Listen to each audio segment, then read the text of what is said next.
Vivian Vance's metaphorical life outside Hollywood bordered on how her 4 marriages directly contrasted with how she was apprehensive of men.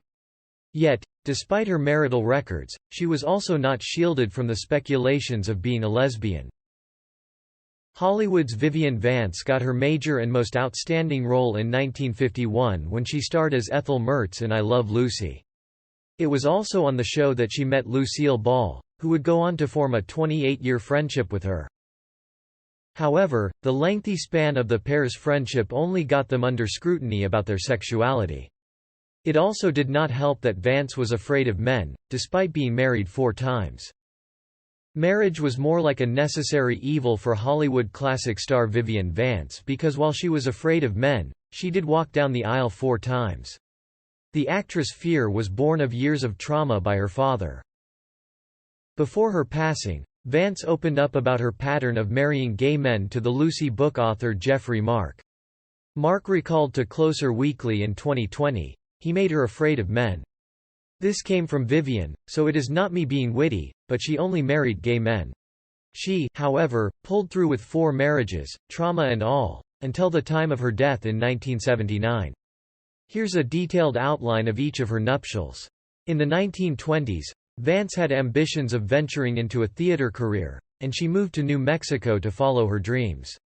However, she soon met Joseph Shearer Danek Jr., a fellow theater worker she became romantically linked to. The pair tied the knot in 1928 when she was 19 years old, and they were married for 3 years.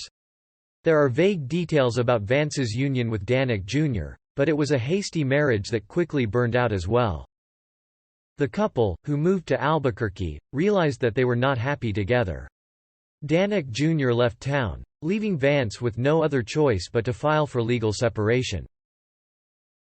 The Blue Veil actress had married Danek Jr. in hopes of leaving her parents' home, but she later realized that she wanted a different life. So Vance moved back to New Mexico as a young adult to pursue her acting career. The Secret Fury actress career took her further to New York in the early 30s. This was a time when Vance had established an impressive onstage career. This was also way ahead of her I Love Lucy days. She met violinist George Koch, and there was an instant connection. Vance fell in love with him, and in 1933, the two tied the knot. The TV star achieved a tremendous feat during her marriage, landing her first breakout role on Broadway.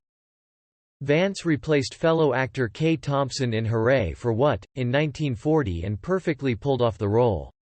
It brought her more credibility in the movie industry, and her career fared well. However, Vance's marriage to Koch failed, and in 1940, the two called things off. The marriage failed primarily due to Vance's affair with the man who became her third spouse. Vance met Philip Ober in the late 1930s when extramarital affairs in showbiz often made rounds in the news. However, this did not prevent her from enjoying a clandestine affair with Broadway star Philip Ober. As in subsequent times, her affair became fodder for the tabloids. While Ober and Vance had an affair, she was married to Koch, and Ober was married to Phyllis Roper. As a result, Ober's wife was suspicious of his late-night relaxations at Vance's apartment and filed for divorce, demanding answers for his actions. Roper also mentioned that the Mr. and Mrs. North actor paid the rent for Vance's apartment.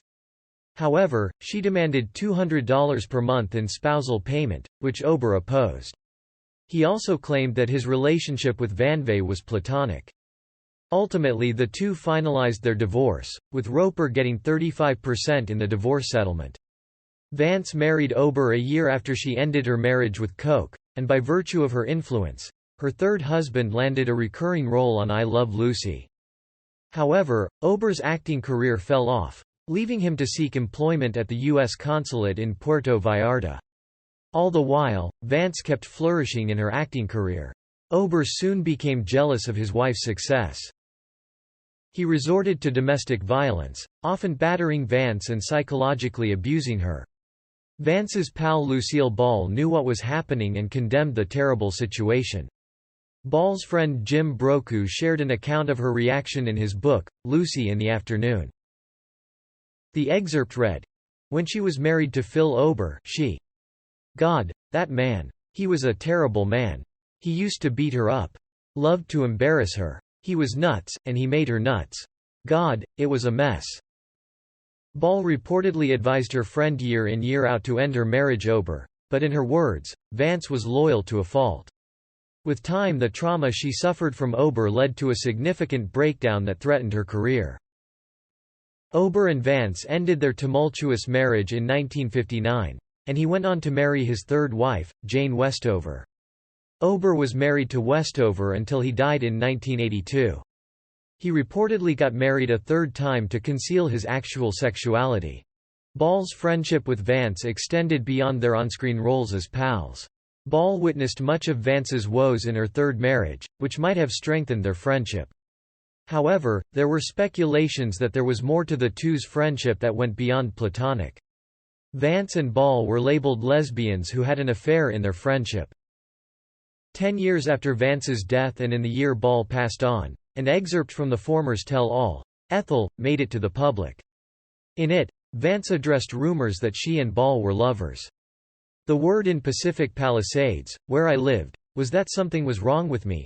Something my analyst wouldn't tell me about," she added. Vance attempted to hide her first two marriages by putting out this narrative. It is noteworthy that when she bagged roles in the 1950s, not much of her personal life was known. And this made it possible to hide her past marriages, but Ober clarified that she met Ball after she married him. Vivian Vance married John Dodds, a book editor, in 1961. The couple stayed married until Vance's death, but her marriage to Dodd was reportedly her happiest. In Ball's account, Vance's marriage to the book publisher was her second. Ball stated, "Viv was so happy, she didn't want to work anymore. When she found her perfect partner, I lost mine." She continued, "Viv's career really ended when she left The Lucy Show and went back east to live with her artistic young husband. Vance's fourth marriage gave her so much bliss that she did not mind leaving her beloved job to move to Belvedere on the East Coast. Even though her spouse was gay, she was at her happiest with him.